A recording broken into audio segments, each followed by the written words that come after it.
Hi friends, ఎలా ఉన్నారు? ఇల్లు ఎంత శుభ్రంగా ఉన్నా ఒక్కొక్కసారి కొన్ని విషయాలు మనల్ని చాలా చికాకు గురి చేస్తుంటాయి. ఇంట్లో బల్లులు కావచ్చు, దోమలు, ఈగలు కావచ్చు. వీటినైతే ఈ రోజుల్లో టెక్నాలజీ ఉపయోగించి లేదా కొన్ని డివైసులు ఉపయోగించి ఈజీగా బయటకు పంపేయొచ్చు. కానీ ఎలుకలు అలా కాదు. ఒకసారి ఇంట్లోకి చొరబడ్డాయి అంటే పదే పదే వస్తూ ఉంటాయి. అలాగే అవి పిల్లలు పెట్టి ఒక ఎలుక కాస్త 10, 20 అలా పెరిగిపోతూనే ఉంటాయి. వీటి కోసం మనం ఎన్ని మందులు పెట్టినా కొన్ని రోజుల వరకు పనిచేస్తాయి. ఆ తర్వాత మనం ఎలుకల గురించి మర్చిపోతే మళ్ళీ అవి యథావిధిగా మన ఇంట్లోకి చొరబడి మన వంటిల్లు పాడు చేయడం మాత్రమే కాకుండా మన బట్టలు, కిటికీలు, తలుపులు, పుస్తకాలు వీటన్నిటినీ కూడా పాడు చేస్తూ ఉంటాయి. ఎలుకలు ఉన్న ఇంట్లో వస్తువులు గాని, వంట పదార్థాలు గాని పాడవకుండా ఉండవు. ఇవి చాలా చికాకును కలిగించడం మాత్రమే కాకుండా నష్టాన్ని, అంతేకాకుండా రోగాల్ని కూడా తీసుకువస్తాయి. మరి ఈనాటి వీడియోలో ఇలా ఎలుకలను సహజ సిద్ధంగా మన ఇంట్లోకి రావాలి అంటే భయపడే విధంగా ఎలా చేయాలి, అందుకోసం మనం ఎలాంటి రెమెడీ ప్రిపేర్ చేసుకోవాలి, వాటి కోసం ఇంగ్రీడియంట్స్ ఏమి వాడాలి, వాటి ద్వారా మనం ఎలుకలను శాశ్వతంగా ఎలా తరిమి కొట్టొచ్చు అనే వివరాలు ఈనాటి వీడియోలో చూద్దాం.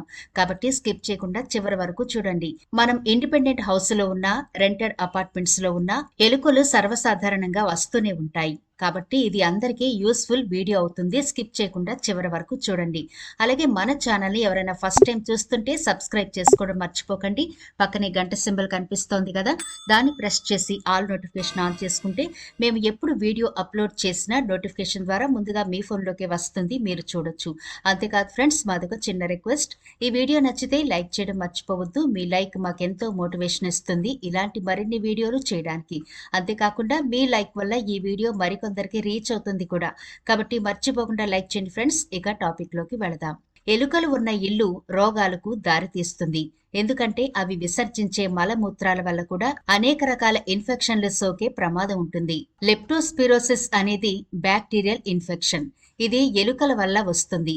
ఈ ఇన్ఫెక్షన్ జ్వరం, తలనొప్పి, కండరాల నొప్పి, అలసట, వాంతులు వంటి లక్షణాలను కలిగిస్తుంది. తీవ్రమైన సందర్భాల్లో ఇది మూత్రపిండాల వైఫల్యానికి కూడా దారితీయొచ్చు. వైరల్ హెమరేజిక్ ఫీవర్ అనేది కూడా ఎలుకల కాటు వల్ల వస్తుంది. అంటే నిద్దట్లో ఎలుకలు ఒక్కొక్కసారి కొరికేస్తూ ఉంటాయి.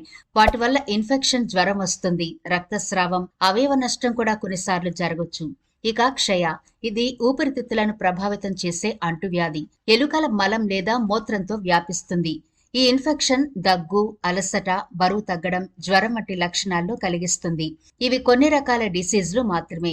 ఇంకా చాలా రకాల ప్రమాదాలు ఎలుకల ద్వారా వస్తూ ఉంటాయి.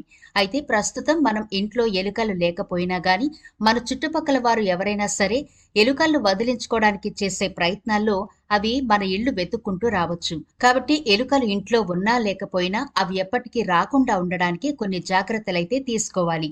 గోడలు లేదా ఫౌండేషన్ పగుళ్లు లేదా రంధ్రాల్లో అవి నివాసం ఏర్పాటు చేసుకుంటూ ఉంటాయి. ఎటువంటి హోల్స్ లేకుండా, అంటే కిటికీల దగ్గర గాని, డోర్స్ దగ్గర గాని మరెక్కడా కూడా హోల్స్ లేకుండా చూసుకోవాలి. తెరిచిన కిటికీలు, తెరిచిన తలుపులు, ఎంట్రన్స్ గేట్ లేదా ఇంట్లో నుంచి నీటిని బయటికి పంపే రంధ్రాల ద్వారా కూడా ఎలుకలు వస్తూ ఉంటాయి. అలాగే తలుపుల కింద ఉన్న గ్యాప్ ద్వారా కూడా వస్తూ ఉంటాయి. కాబట్టి ఎలాంటి అవకాశం లేకుండా ముందు ఇంటిని జాగ్రత్తగా సదురుకోవాలి. ఎలుకలు తన మన అనే భేదం లేకుండా రెస్టారెంట్లు, అలాగే షాప్స్ లోకి, ఇళ్లలోకి ఎక్కడ ఆహారం ఉంటే అక్కడికి వచ్చి చేరిపోతూ ఉంటాయి. ఎలుకలు పొడవైన కలుపు మొక్కలు, గడ్డి, కంచెలు, గోడలు, చెత్త డంపులు, చెత్తలో నివసించడానికి స్థలాలను ఏర్పాటు చేసుకుంటాయి. కాబట్టి ఎలుకలకు ఎలాంటి ఆహారం దొరకకుండా ఇంటిని ఎప్పటికప్పుడు శుభ్రంగా ఉంచుకుంటే ఎలుకల సమస్య రాదు. ఒకవేళ మీ ఇంట్లో ఇప్పటికే ఎలుకలు ఉంటే గనక ఇదిగో ఈ చిన్న టిప్ ఫాలో అవ్వండి. ఎలుకలు రమ్మన్నా రావు. మరి ఆ టిప్ ఎలా ప్రిపేర్ చేసుకోవాలో, వాటికి ఏమేం కావాలో ముందుగా చూద్దాం. ఒక పెద్ద సైజు నిమ్మకాయ తీసుకోండి. ఈ నిమ్మకాయను వీడియోలో చూపిస్తున్న విధంగా పీల్ ఆఫ్ చేయాలి. అంటే గ్రేటర్ తో పీల్ చేయాలి. ఇలా పీల్ చేసి ఒక ప్లేట్లోకి తీసుకోండి. ఇప్పుడు రెండవదిగా మనం ఒక అర స్పూన్ వరకు కారం వేసుకోవాలి. ఇది ఇంట్లో ఉండే కారం అయితే బాగుంటుంది, కొంచెం ఘాటుగా ఉండాలి. తర్వాత మనం వేసుకోబోయేది కర్పూరపు బిళ్ళ. ఇది ఒకటి తీసుకోండి. అయితే కర్పూర బిళ్ళ పూజలకు వాడేది, రెగ్యులర్ గా ఇళ్లలో వాడతారు కదా, దాన్ని తీసుకోవాలి. అంతేగాని బట్టలో వేసే కర్పూరం గాని, నాప్తులిన్ ఉండలు గాని వేయకూడదు. మనం ప్రతిరోజు పూజల్లో వాడే కర్పూర బిళ్ళ ఒకటి తీసుకొని మెత్తగా చేసి ఈ కారపొడిలో వేసేయండి. వీటన్నిటిని బాగా కలిపి ఒక పక్కనుంచుకోండి. ఇప్పుడు మరొక బౌల్ తీసుకుని అందులో కొంచెం గోధుమ పిండి వేసుకోండి. ఈ గోధుమ పిండిలో ఒక బంగాళదుంపను గ్రేటర్ సహాయంతో చక్కగా తురుముకోండి. అయితే బంగాళదుంప పూర్తిగా వేయాల్సిన పని లేదు, సగం వేస్తే సరిపోతుంది. ఇప్పుడు ఈ గోధుమ పిండి, బంగాళదుంప రెండింటిని కూడా బాగా కలపండి. అవసరమైతే కొద్దిగా వాటర్ యాడ్ చేసుకుంటూ చపాతీ ముద్దలాగా కలపాలి. ఒకవేళ మీకు అందుబాటులో గోధుమ పిండి లేకపోతే ఆ ప్లేస్లో శనగపిండి తీసుకోవచ్చు, లేదా మైదా తీసుకోవచ్చు. ఇప్పుడు వీడియోలో చూపిస్తున్నట్టుగా మనం గోధుమ పిండితో తయారు చేసుకున్న ఈ చపాతీ పిండి లాంటి ముద్దను చిన్న చిన్న ఉండలుగా చేసుకోండి. ఇలా ఉండలుగా చేసుకున్న తర్వాత మోమోస్ ఎలా అయితే ప్రిపేర్ చేసుకుంటామో అలానే ఈ ముద్దను కొంచెం గిన్నెలాగా వేళ్లతో ఒత్తండి.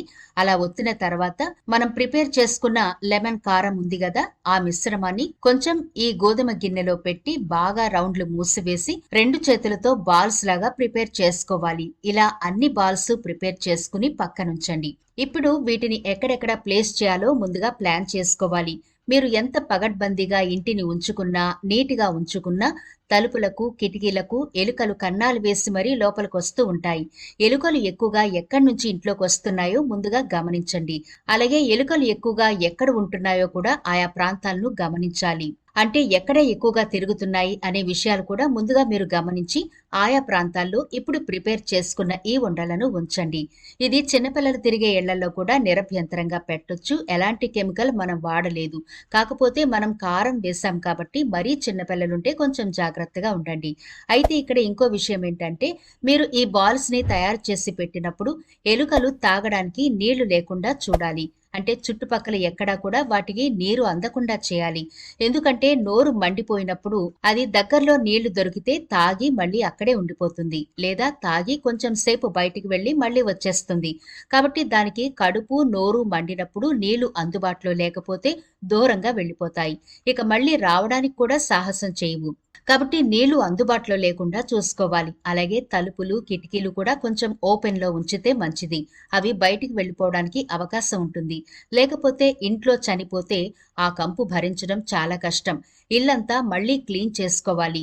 ఇల్లంతా దుర్గంధంతో నిండిపోతుంది. కాబట్టి ఈ బాల్స్ ని మీరు ఎక్కడైతే ప్లేస్ చేస్తున్నారో ఆ ప్లేస్ చేసినప్పుడు అక్కడుండే కిటికీలను ఓపెన్లో ఉంచుకోండి. ఇలా మీరు 3 రోజులకు ఒకసారి ఈ ఉండలను మార్చుకుంటూ ఉంటే మంచిది.